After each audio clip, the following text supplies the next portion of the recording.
Аянд баримтат сууг. Манай сууг нь гэмт хэрэг болон нийгэмд болж буй муу мухай зүйлсийг сурчлах зорилгогүй бөгөөд зөвхөн сэрэмжлүүлэх зорилгоор танин мэдэх хүн хүрээнд хийгдэж буй видео контент юм. Өнөөдрийн дугаар та бүхэнд сэрэмжлүүлэх болох зорилгоор нэгэн видеог бол хүргэж байна. Та бүхэн олон нийтийн мэдээллийн хэрэгслэр одоо хар тамхинд одсон тухайн иргэдийн бичлэгийг бол мэрсээр үзсэн байхаа. Юуны төрөнд ашиглаж буй бичлэгийнхаа их сурвалжийг дурдъя. За миний ашиглаж буй тухайн бичлэг бол Joy Hatab гэдэг YouTube сувагт бол байрсан бичлэг байгаа. За тухайн бичлэг нь болохоор 5 сарын өмнө байрсан. Одоогийн байдлаар бол 40 сая үзэлттэй бичлэг байна. Та бүхэн бичлэгийг бодитоор нь үзхийг хүсвэл ашигласан их сурвалж хэсэгт байрших холбоосоор нэвтэн орж сонирхох боломжтой. За ингээд бичлэгтээ оръё. Бичлэг маань Филадельфи хотын Кенсингтон гудамжинд одоо мансуурсан байдалтай нэгний хажууд байгаагаар эхэлж байна. За тухайн Филадельфи хотын Кенсингтон гэдэг гудамж нь болохоор дэлхийн нийтэд ер нь бол одоо энэ мансуурсан байдалтай байгаа иргэдийн олон нийтийн мэдээллийн хэрэгслэр одоо бичлэг нь бол ихээхэн явж хүмүүсийн бол анхаарлыг татдаг. За тухайн одоо Филадельфи хот нь болохоор за Вашингтон DC-гээс өрдөнө 2 цагийн зайтай. За Нью-Йорк хотоос бас 2 цагийн зайд бол орш тийм байна. За дэлхийн хамгийн алдартай хотуудын бол нэг. За энэ хотод болохоор Америкийн хамгийн алдартай, хамгийн том нээлттэй мансууруулах бодисын одоо захтай гэж бол зах одоо байршдаг гэж бас үздэг юм байна. Ер нь бол за нөгөө нэг мансууруулах бодисын одоо үг түүхээс нэхлээд яриад явж байгаа шүү байна. За ерөнхийдөө бол мансууруулах бодис нь одоо хятадыг одоо манччин хуучнаар одоо манччин улсын үед одоо колонич тухайн үеийн колоничлогчид болохоор Англи, Америк, Франц зэрэг үндэстэнгүүд нь болохоор манччин улсад одоо ихээхэн хэмжээний одоо хар тамхи нийлүүлэх болсон. За тухайн хар тамхи нийлүүлэх болсноор тухайн иргэд манччин улсад одоо ихээхэн хэмжээний одоо тийм тахал маягийн бол зүйл бос учраас манччин улсын одоо хаан нь тухайн үед бол нөгөө нэг хар тамхины эсрэг бол дайн бол зарлж байсан. За та бүхэн одоо YouTube сувгаас хар тамхины дайн гэж хайвал одоо 1-2 гэсэн юутай түүхэн их суулжууд бол гарч ирнэ. Та тэрийг бол үзэж сонирхох боломжтой. За эдгээр гудамжинд байгаа хүмүүсийн хэрэгэлдэг одоо хар тамхи нь болохоор фентанил гэдэг бодисыг бол хөвчлэн бол ашигладаг юм байна. За тухайн бодис нь болохоор одоо ашигладаг хэсгийнхаа одоо нэг арсыг одоо иддэг тиймэрдүү асуудлууд бол байдаг. За тухайн хар тамхи нь бол хөвчлэн одоо Мексикээс бол орж ирдэг. За Мексикийн картелүүд бол Америкийн нэгдсэн улсад тухайн бодисыг одоо нийлүүлдэг гэж бол үздэг юм байна. За ер нь бол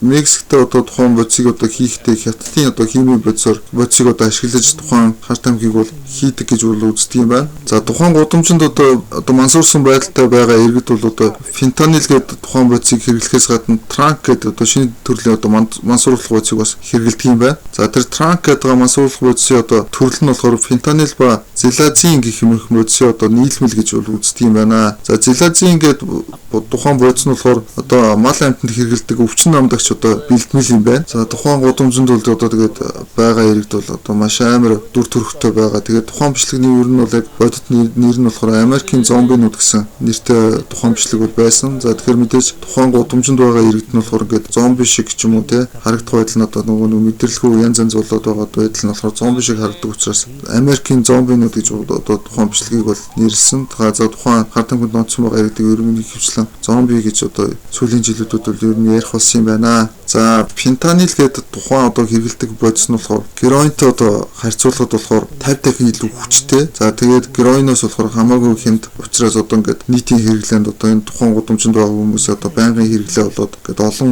хүмүүсийн одоо цар хүрээг хамарсан хэцүүхэн байдалтай болсон юм байна л да. Тэгээд ер нь бол яг тухайн бичлэгийг болохоор сэрэмжлүүлэх зорилгоор л одоо хийж бэлтгэж байгаа. Тэгэхээр ямар нэг юм муу зүйлийг бол ямар ч сурталчилах зорилгогүй. За энэ төрлийн мэдээллийг бол одоо бас нарийн дэлгэрэнгүй одоо ярих ямар ч сонирхол алгаа. Тэгээд та бүхэн ер нь бол яг хар тамхинд донтно гэдэг зүйл нь одоо ямар хэмжээний хор уршиг агуулдаг болохыг одоо тухайн бичлэгнээс бол харж байгаа бах. За ер нь бол хар тамхинд донтсон хүнд бол шорон эсвэл үхэл гэдэг нь одоо гэдэг үг бол байдаг шүү дээ. Тэр бол яг бодитоор бол угаасаа болдог зүйлээс л одоо гарсан үг гэж би одоо ойлгодог. За тэгэхээр хар тамхинд бол нэг удаагийн хэрэглээ гэж бол байхгүй. За сонирхож одоо туршиж хэрэглэж үзнэ гэсэн ойлголт байж болохгүй. Тэгэхээр та бүхэн ер нь бол тэр хар тамхи гэдэг зүйлийг бол одоо хэрвээ сонирхож одоо нэг удаа ч юм уу үзье гэсэн тийм сонирхолтой бол бүр мөснө одоо толгоноос авч хай гэдгийг бол өөрийнхөө хувьд бол зөвлөмөр байна. Тэгэхээр хэрвээ нэгэн ямар нэгэн байдлаар одоо эдрийн хэрэглэж байгаа ч юм уу эдрийн хэрэгэлдэгтэй одоо ойрстой ямар нэгэн төрлөөр мансуур бодис гэсэн л тодорхойлтой юм ингээд тодорхойлолтоо одоо тиймэрхүү юм илүү одоо хэрэглэх юм бол одоо тэгэл тэр чигээр амьдралаа бол одоо үрж байна гэж ойлгоорой. Тэгэхээр та бүхэн маань аль болох ухамсартай байж одоо нэг иймэрхүү бичлэгээс сургамж авч одоо хар тамхинд онцсон ямар байдгийг гэдгийг одоо харж одоо сэрэмжлэх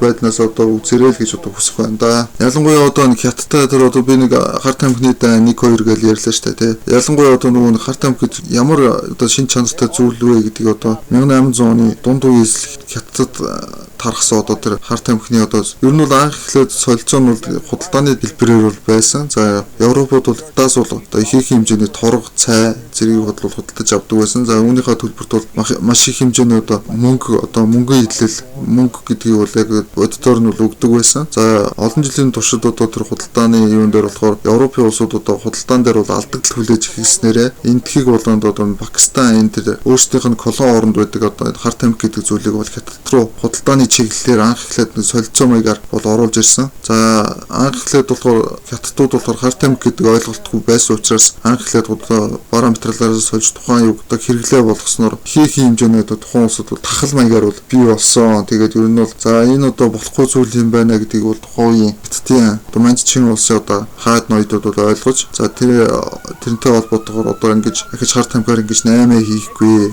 тиймэрхүү зүйл хийхгүй гэдэг зүйлийг бол баримтласнаар за хоёр тал буюу маньччин улс нөгөө талд Англи болон за Европын колониалч улсуудын хооронд бол маргаан дэгдэж хоёр удаагийн түүхэн одоо дайн болж байсан. Та бүхэн илүү дэлгэрэнгүй мэдхийг хүсвэл одоо YouTube-ээс одоо хар тамхины дайн гэдэг хэрвээ хайвал бол мэдэгдэх болно. За тухайн бичлэгтэр болохоор хар тамхинд онцсон нэгний талаар бол ярьж байна. Тэгээд одоо ер нь бол тухайн одоо нэг хэрэглээд байгаа фентанил гэдэг байгаа ч юм уу тэр транк гэдэг байгаа бодисууд нь болохоор яхаа хэрэглэж байгаа хүнийхээ тухайн одоо хэсгийг одоо мах арсыг бол гимтээдэг одоо хүлдэг. За та бүхэн яг энтэй төстэй одоо мансуурлах бодисын талаар одоо хайх юм бол YouTube сувг дээр одоо флака гэдэг бас нэг бодис байгаа. За мөн крокодил буюу матар гэж одоо нэрлэгддэг аас яг тухайн бодистой ижил шин чанартай одоо тухайн одоо арьс янз бүрийн юм одоо өхүүлдэг одоо ийм хоруу чанартай ийм заваан тийм бодисууд бол байдаг. За тэгээд ер нь бол тухайн бичлэгүүд дээр бол ажиглагдаж байхад одоо нэгэнт донтсон нэгэн байгаа бол одоо тухайн одоо хүний одоо хөлн өвдсөн байсан ч гэсэн одоо тэр бодисоо бол дахин хэрэглэсээр л байдаг. Тэгэхээр нөгөө нэг донтолт гэдэг одоо ямар амар зүйл болох нь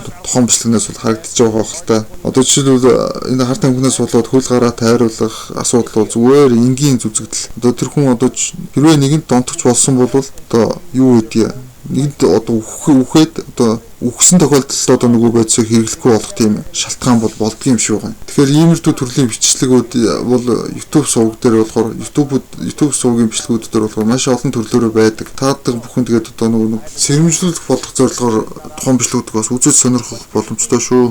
За тэгээд тухайн бичлэгэн дээр одоо хамгийн амар яригдж байгаа зүйл нь болохоор нөгөө хэрэглэгч нь одоо ямар төрлийн хүмүүс байна гэдэг тухайн бичлэг дээр асуухад ер нь хэрэглэгч гэдэг байгаа хүмүүс нь болохоор за хүүхэд за аав ээж бүр гэр бүлээр хэрэглэдэг тохиолдол төрөл байна гэж байгаа байхгүй юу. Тэгэхээр тухайн одоо нөгөө хар тамхи гэдэг зүйл нь одоо нийгэмд одоо нийгмийн дахал болжээ. Одоо энэ одоо жишээлбэл тухайн Филадельфи хотын одоо Кинсингтон гэдэг тухайн дүүрэг дээр болохоор одоо ингээд хэрэглэдэг хүмүүс нь бүр улаан цагаамд гарсан. Тэгээд нэгэнт одоо хэрэглэгчийг бол тухайн одоо мужийн хуулиар ч юм уу яадын одоо ямар нэгэн ялж шийтгэл өгдөг юм шиг байна. Тэгэхээр бодвол борлуулж байгаа хин нэг л барьдаг юм шиг байна л да тухайн бичлэгт анзаарч байгаагаар болохоор. За ер нь бол тэгээд хамгийн их одоо Америк нэгдсэн улсад хамгийн их хар тамхит наймаалж байгаа иргэд бол угаасаа л Мексикийн нөгөө картел гэж яриад байгаа бүлэглүүд тухайн бодисыг бол Америк нэгдсэн улсад бол нийлүүлж байгаа. За 2023 онд буюу за Филадельфид одоо тухайн бодисоос олж одоо 1400 хүн бол нас орсон бол тохиолдол бас бүртгэгдчихсэн юм байна. За өнөөдрийн бичлэгийг одоо үзэж сонирхолжсэн та бүхэнд одоо сэрэмжлүүлэхээр